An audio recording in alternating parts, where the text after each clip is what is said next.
This is Movie Reviews from the Edge with Mark Peterson. If this is the first time you're catching movie reviews from the Edge, this is not your typical movie review podcast. I'm not going to give you 2 thumbs up. I'm not going to tell you if I like the movie. I'm not going to tell you to go see it. I'm going to give you a review from the Edge. And what I mean by that is I'm going to take a real slanted look at the characters, the plot behind the plot, and then I'm going to throw a twist of the conspiracy in there because I truly believe the main purpose of movies are to prepare the public for whatever the future paradigm is going to be in this country and on this planet. To prepare you to think a certain way, act a certain way, and accept a certain way of thinking. So that's what movie reviews from the Edge is all about. It's getting behind the plot and exposing it to a little light. So today we're talking about Avengers Infinity War.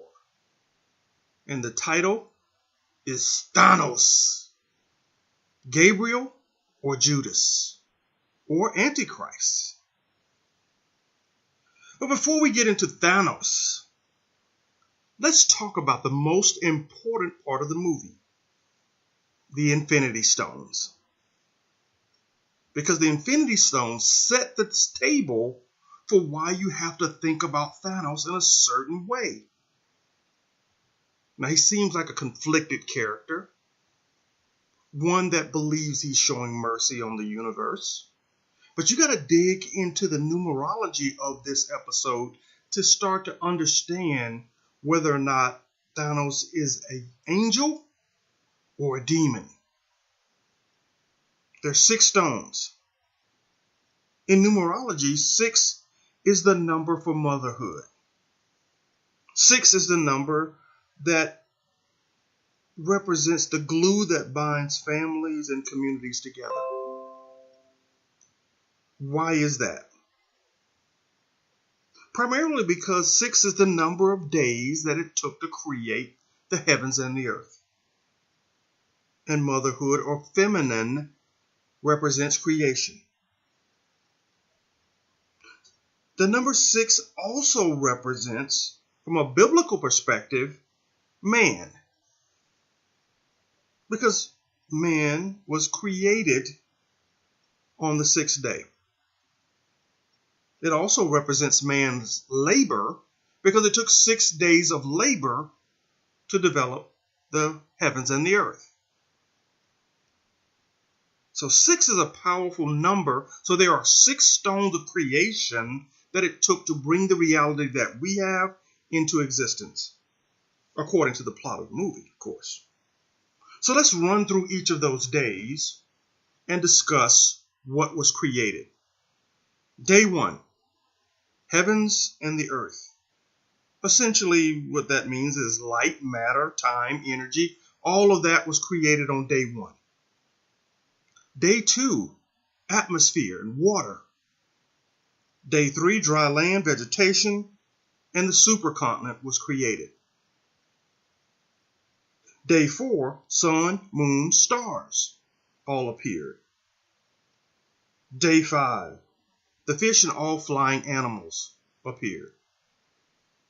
Day 6, yes, the big one, man was created on day 6. And on the 7th day, God rested. Now, if those are the 6 days, logic would suggest that the 6 stones should match up to the 6 days. So let's see if we can do that. Day 1, heavens, earth, light, time, matter, energy. I'm saying that matches up to the time stone.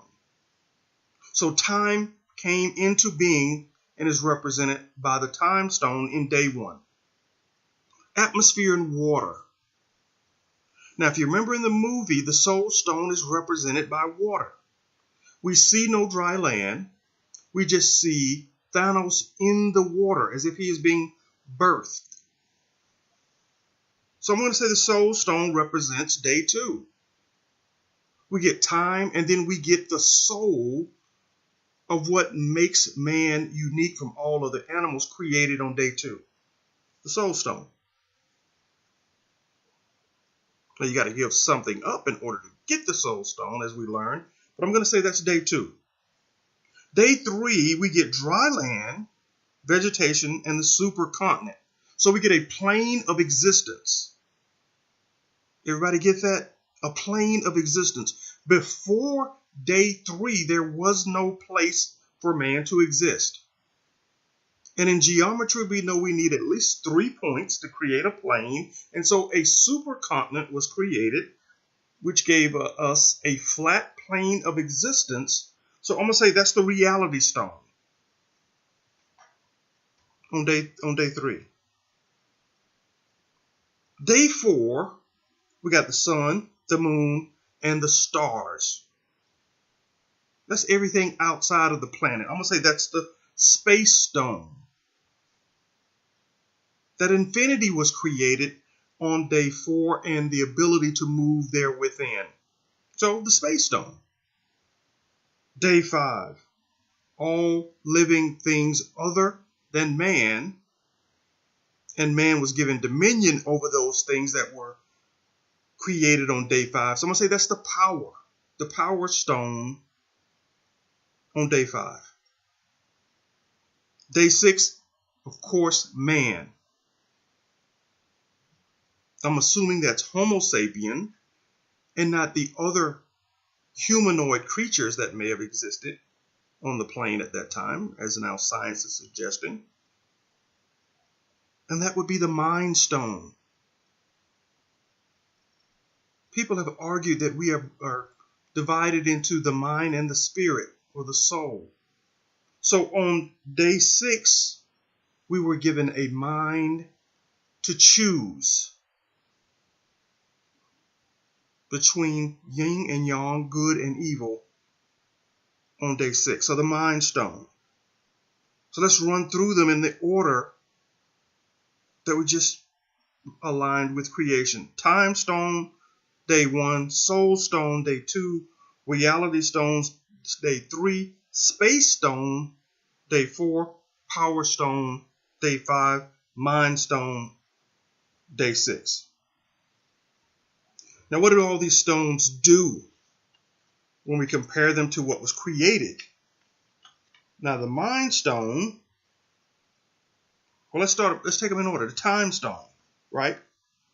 The time stone gives you control over time. You know, Doctor Strange can rewind or move forward in time, and people consider that a very powerful stone. I would think it would be. It's a day 1 stone. It started in motion the universe. Day 2, we get the soul stone. Now, the soul stone is the one stone that people consider to be sentient, that it can actually think, because it requires a sacrifice, and it may even interact with the beings that it traps inside the stone. So this is a unique stone. Some people could argue that it is the well in which souls reside. We started with a single stone and a single soul, and all other souls are splintered from the original source, the source code. Day 3, the reality stone. The reality stone does exactly what it says. When it's controlled by the user, you can control reality. Now that's an exciting stone, because Thanos could use this stone, wipe out 1 billion people, but make the remaining people believe that those folks were still alive.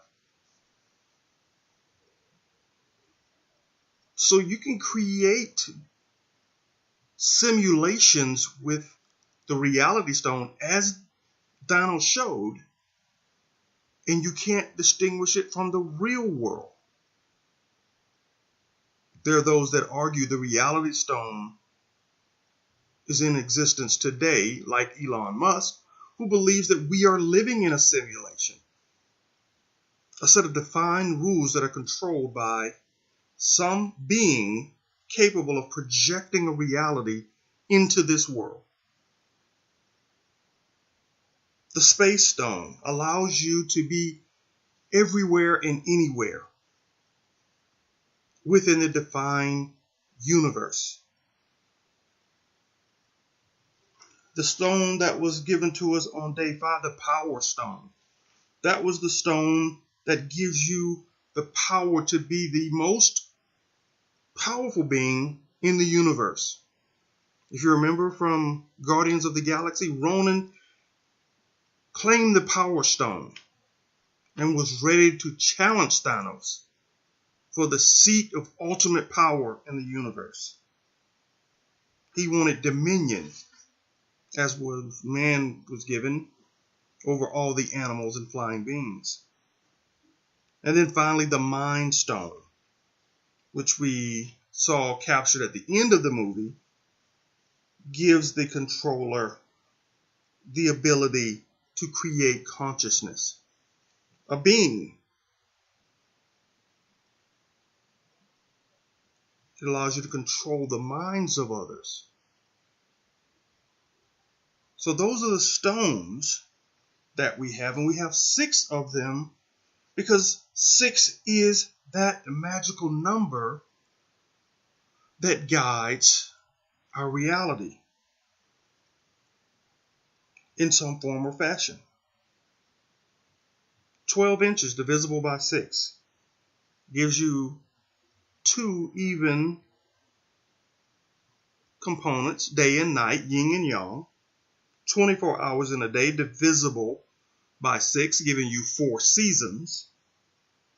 Our hours and our minutes are also divisible by 6. The 6th commandment prohibits exactly what Thanos is about to do, which is murder.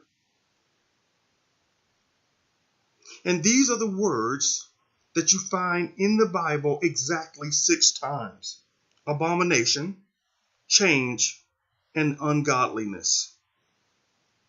You find those words exactly 6 times in the Bible. So 6, to some degree, signifies man, his labor, and his corruption, because he had to be purified by the blood of Jesus.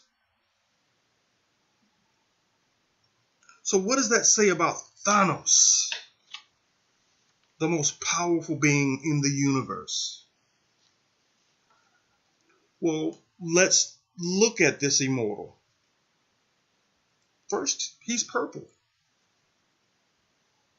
Purple signifies royalty, and he is an immortal. Disease,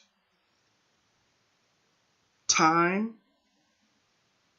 all of the factors that erode humans do not affect Thanos. He was already the most powerful being in the universe. And given his hue, a suggested royal, which meant he could be the son of yin or yang, good or bad.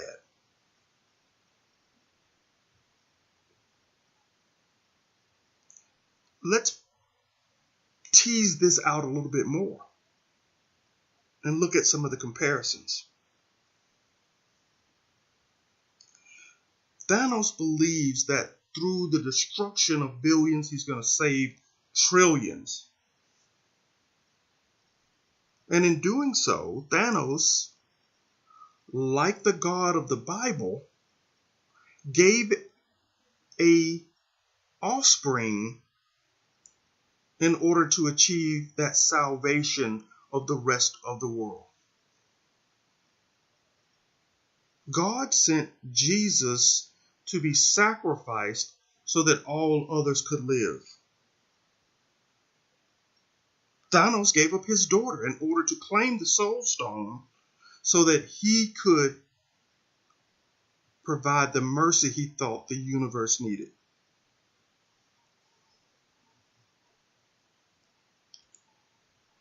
Let's look closer at Thanos. Thanos wore the gauntlet on the left hand. Now, what do we know about the left? Gabriel sits on the left hand side of God. Gabriel in Hebrew means God is my strength. Gabriel was the messenger that announced the birth of Christ.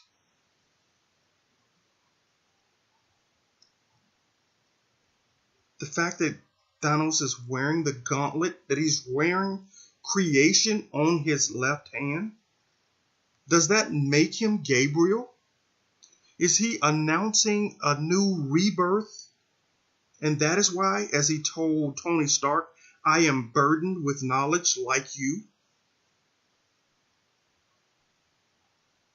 Burden means someone charged him with the mission to deliver a message and an outcome that would change the course of history.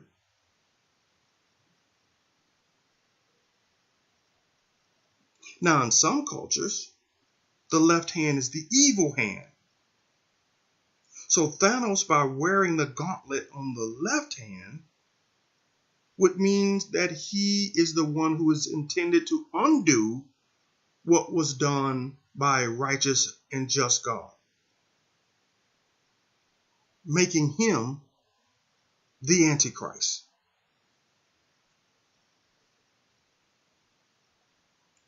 And the son of the fallen angel himself. Gets a little tricky, doesn't it? Now, what we do know in the movie is that there appears to be a second gauntlet. We saw that as the creation of Stormbreaker,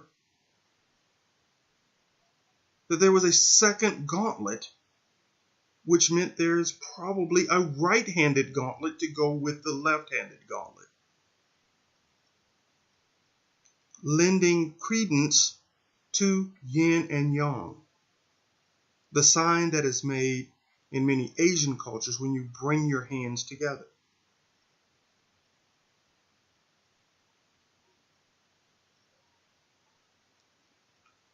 Thanos, in many respects, to a lot of people, represents kind of a galactic Illuminati on a mission to balance the universe through his mercy. And the question that we're left with is, how do you place that in the context of what we consider to be good and evil? Certainly, biblical scholars could argue that from a godly perspective, death is not the end, and therefore isn't always judged as an evil act. Do we consider it evil if a volcano claims the lives of tens of thousands of people? Do we consider the volcano erupting an act of God?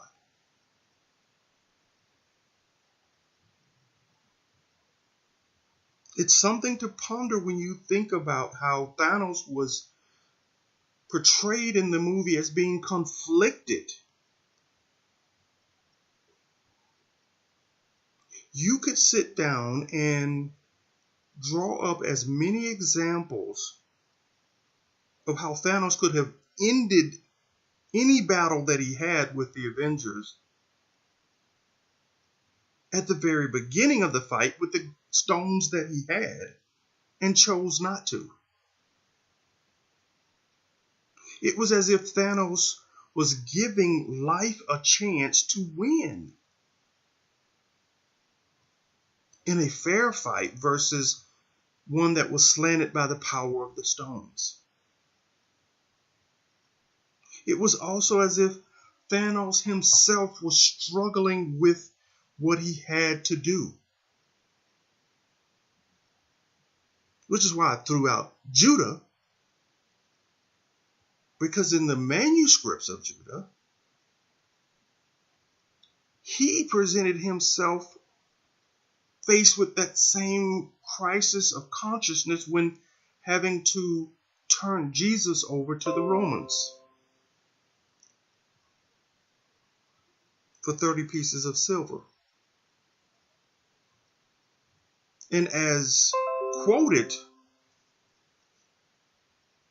Judas and Jesus were the only two that knew that this plot had to happen in order for history to unfold as Jesus and God wanted it to. But Judas would be cursed throughout history for taking that action. So is Thanos that character? Is he the one cursed with a knowledge that no one else can know, but must achieve in order for the outcomes that beings higher than him wish to happen?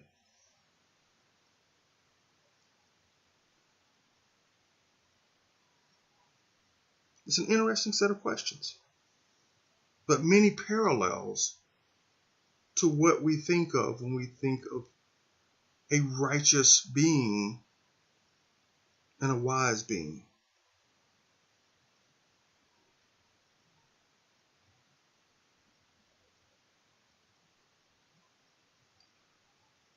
One more thing,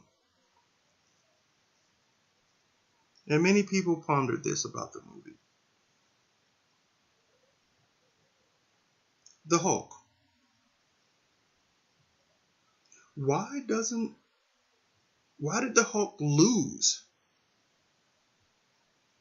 to Thanos?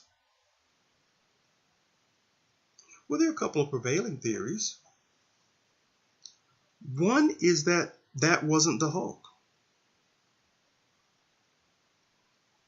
that it was Loki, and that Loki actually escaped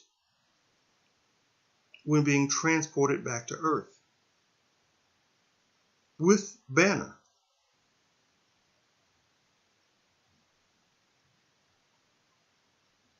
That's one theory, and Loki is certainly capable of disguising himself and even projecting himself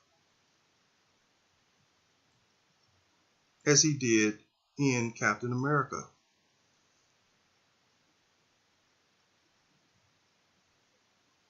So, or in the first Avengers, forgive me. So that's one theory. I put Hulk's loss in the context of the universe. You see, the Infinity Stones predated existence. They were the universe. In some respects, when the stones are combined, you're looking at the physical manifestation of God.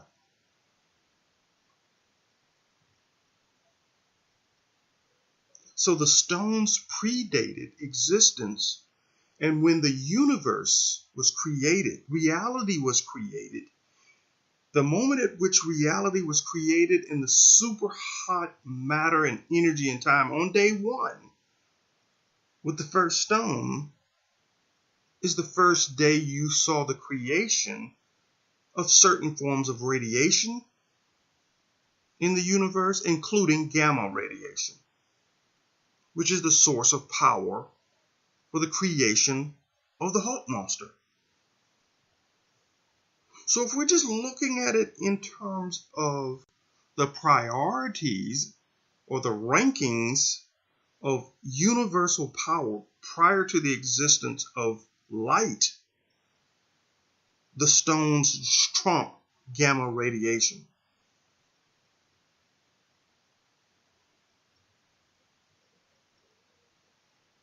Now, gamma radiation is no friend to the human cell. It's destructive to the human cell.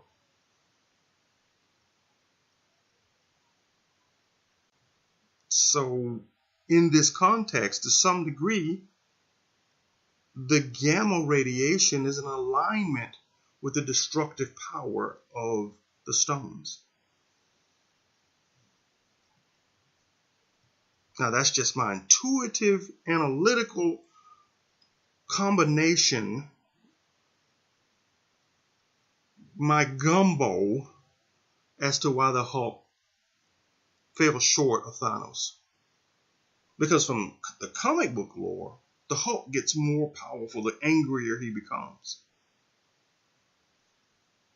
the more destructive he becomes. But he, based on this logic, could never become as powerful as the stones that created the energy that created the Hulk.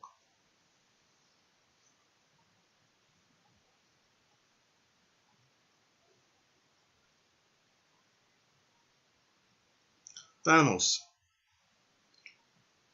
Gabriel, Antichrist, Judas.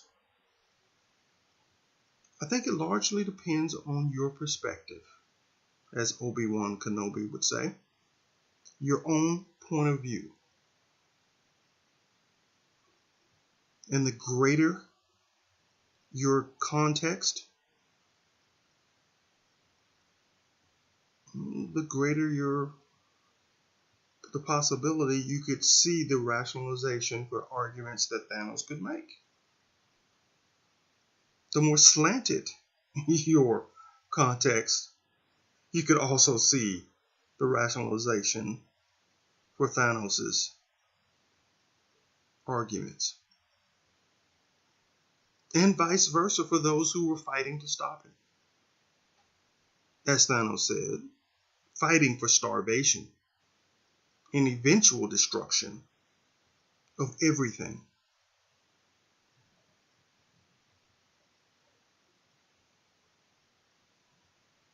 This has been Movie Reviews from the Edge by Mark Peterson.